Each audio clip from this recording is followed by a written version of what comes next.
again, everybody. David here, New View Safety Coach. So, yesterday was number 7. And during number 7, I mentioned the GROW coaching framework and how it's been, and the role it's played in coaching and how important it is. And I came to the realization in number 7 that I hadn't even covered it in any of these videos. So you wouldn't, if you're not familiar with it, then you're not really aware as to what it is and what it does and how, excuse me, how it goes about doing it. So this video is going to be based on a blog post on my website, which is all about the GROW model. So this is going to give you a very low level introduction to the methodology behind the GROW model.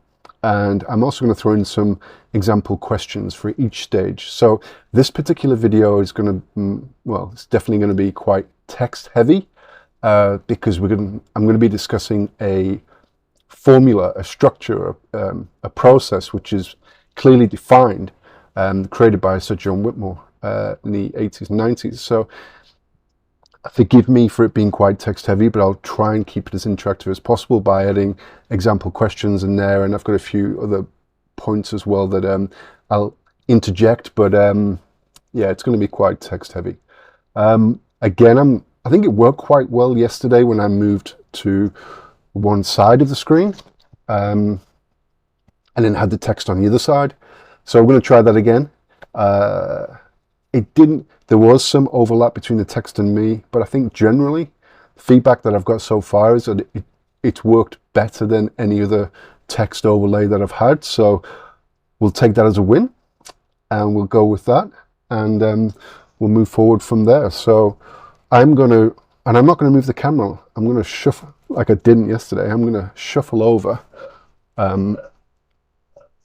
here very elegantly. You can tell I used to be a dancer, can't you? When I left school, I studied dance and drama. Don't tell anybody though. Okay, just checking myself in my screen here.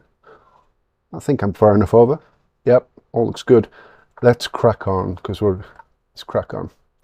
So the blog title is Sir John Whitmore's Transformative Legacy, Evolution of GROW Organisational Coaching. Organisational coaching stands as a powerful instrument for nurturing individual and collective growth within professional environments. The key there is professional environments. Among the various methodologies that have shaped this landscape, the GROW model, pioneered by eminent Sir John Whitmore, remains a cornerstone in the realm of coaching. Very interesting point I learned the other day in one of my classes was that a lot of the approaches and methodologies that have predated the GROW model can be mapped directly onto the GROW model, or at least some of the psychological tenets that the GROW model is based on, which I found quite interesting. Maybe calling it different things, the acronym may be slightly different, but it's a lot of them you can map directly straight onto the GROW model. That kind of shows its integrity as a base for organizational coaching. So next part, the genesis of GROW. The GROW model, an acronym for goal, reality, options, and will, emerged from the collaboration between Sir John Whitmore, Graham Alexander, and Alan Fine in the 80s. Their vision was to create a structured yet flexible framework for coaching conversations within organizational settings. So why did they look to do this? Well, they had previously been sports coaches, or at least I may be getting my details slightly mixed up here. They had been dabbling in helping sports people improve their performance. And they came to a realization that there is improvement to be had beyond what you know technically. So how are you supposed to help, as an example, how are you supposed to help Someone become number one in the world as a tennis champion, as a basketball champion, as a fencing champion, as any kind of champion, if you're not currently number one and able to pass on all the technical knowledge to help them get to number one as well, but then you're already number one. And if being number one purely is the attainment of technical knowledge, then that doesn't work, because it's not purely about technical knowledge. It's about the individual. It's about their internal interferences, beliefs, values, approaches, view on life, meaning they associate to things. It's more about the individual than the technical skill sets themselves. So while they were doing this, while they were discovering this process of improving sports people, golf players was another one that came to mind. Golf players, I believe from memory, it was golf players they were really working quite a lot with and helping improve them, even though they didn't need to know anything about golf. And then it was spotted by leaders and organizations, and they said, what you're doing there is transferable to the organization, because it's not about the technical skill set of what the person is doing, it's about the individual. Yes, you're absolutely right, it is. So that's where, that's the heritage of how organizational coaching came along, and why you don't need to be an expert. You don't even need to work in the realm or the field that your coachee is working in. In fact, as a safety coach, I can tell you that it actually makes it harder for the coach when I'm coaching a safety coachee, because I know things that they know, and I may know a little bit more in certain areas, and want to impart my knowledge or want to share, and that's not what the coaching process is about. Anyway, waffled on a bit there. Next part of the post, understanding grow, 4 pillars of transformation. Goal setting is the G. At the core of the GROW model lies the establishment of clear and compelling goals. Coaching conversations kickstart with a focus on defining specific, achievable, and meaningful objectives. This step aligns individuals' aspirations with organizational objectives, fostering a sense of purpose and direction. So, some examples of GROW type questions could be, what is the aim for this discussion? If you had one wish related to your performance at work, what would it be? What would be the ideal scenario? What would others say about this? Next section, which is R, assessing reality. The reality phase involves an honest assessment of the current situation. Through probing questions and reflective dialogue, individuals gain clarity on their present circumstances, challenges, strengths, and areas for improvement. This introspective step sets the stage for informed decision-making and action planning. So what might some questions relating to reality look like? What is the situation right now? What are you feeling about this? What else is relevant? What, if anything, keeps you awake at night?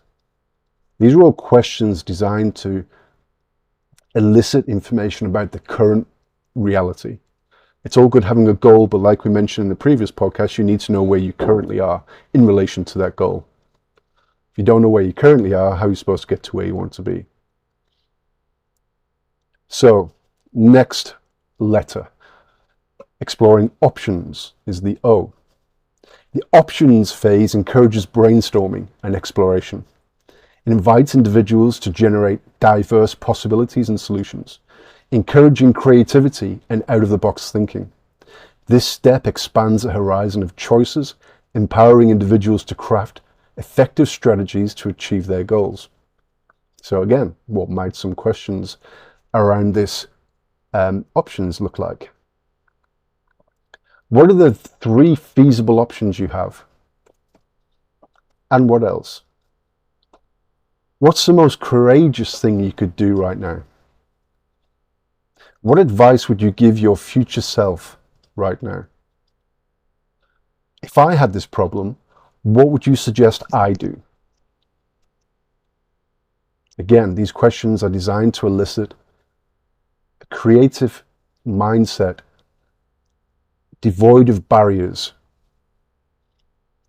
to create a future or a set of futures, possible futures, in order to be able to facilitate what the goal is.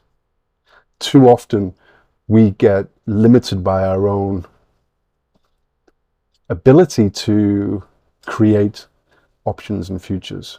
We get stymied, we see problems everywhere, and we don't create for ourselves the space like we had as children to envisage, to imagine, to be creative, to think outside the box, to let our imagination run wild. And not all of these ideas that the person will come up with will be feasible. But that doesn't matter. That's not the process. That's not the point.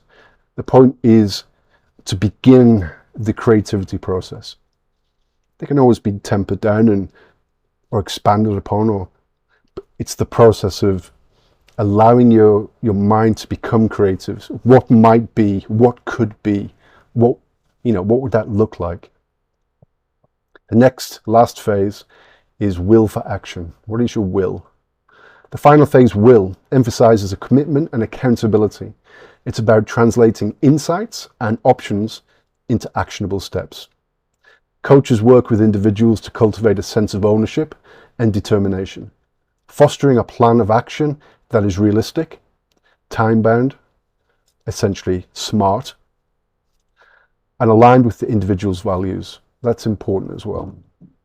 It's no point in a coachee determining that they want to do something, they think they want to do something, which isn't aligned with their values. I'll give you an example. It would be like me if I was a coachee, if I was being coached and I said my goal is to become the best salesperson in this particular domain. Because it's going to give me X, Y, Z, it's going to make me feel this way, make me feel that way. My values, internal values and principles as a person, regardless of what I think about the industry of sales, that's not aligned with who I am as a person. There's no point in me creating goals for myself which aren't aligned with my personality traits. This is where tools such as DISC assessments, Hogan reports, 360-degree assessments, those types of things come into play, because you find out whether you're introverted or extroverted, you're directive, supportive, compliance-led. You find out, you start to place yourself on that map of locating yourself, and then you can make sure that the goals that you have are aligned with your personality traits, your values. Because if they're not, you're just making the goal 100 times harder than it needs to be. But this is organizational coaching as well, so we're talking about goals that are aligned with organizational objectives as well. So it's a very complex yet simple, it's a bit of a dichotomy there for you, path to tread when you're setting goals in an organizational setting. Now, we've gone through, we've got 14 minutes. I'll try and wrap this up soon. So we've gone through the acronym for GROW, G-R-O-W. We've had a look at what each section is. And we've also had a look at some example questions that might be used during a typical coaching session in the GROW section of a coaching session. Coaching sessions are much bigger and wider and more varied than just this GROW section, or at least they should be.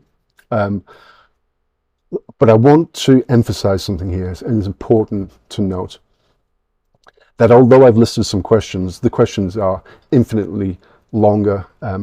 These are just examples. Although I've listed some questions and the questions seem basic, the context in which they are used and not used, and to to what degree they're used takes some practice. It's not just a case, this isn't it's not a formulaic if and then type approach. So asking a question can sound simple, such as what are the next steps? That sounds simple enough. And an analogy I like to use is, it sounds simple like a driving instruction of, when negotiating a corner, you turn the steering wheel. That sounds simple also. However, all the drivers out there will know that in order to turn a corner, it's not as simple as turning the steering wheel. How much turn into the corner is important. How much you turn into the corner is important. All right, when you start the turn into the corner, I've got some notes here as well, because I really wanted to hammer this home, so I am reading a little bit as well. How much and when you turn into the corner is important. The corner won't be a perfect curve, so there'll be tightening up and loosening of the steering turn. Also, you may need to brake going around the corner. The road surface is going to may come into effect. It could be dry in the entrance and wet halfway through. There could be debris in the road. There could be camber, off camber, on camber. My point is to say, when negotiating a corner, turn the steering wheel sounds easy, just as a question might sound easy. But the application of it is far more complex in reality. That's all I wanted to get across there. So quickly, because we're at 16, nearly 17 minutes now, I've been waffling on again. Let's go into the wrap-up section of the post. So wrap up, growing towards success. Sir John Whitmore's legacy endures through the GROW model, an ever relevant framework that empowers individuals to navigate the complexities of professional life. Its structured yet adaptable nature provides a roadmap for transformative coaching conversations, enabling individuals and organizations to unlock full potential. As the coaching landscape evolves, the essence of the GROW model, its emphasis on GROW clarity, reality assessment, option exploration, and commitment to action, continues to shape the fabric of organizational coaching. Sir John Whitmore's invaluable contributions continue to inspire a generation of coaches and leaders. So that's the review and some of the reasoning, some exploratory examples, some questions as well thrown in there.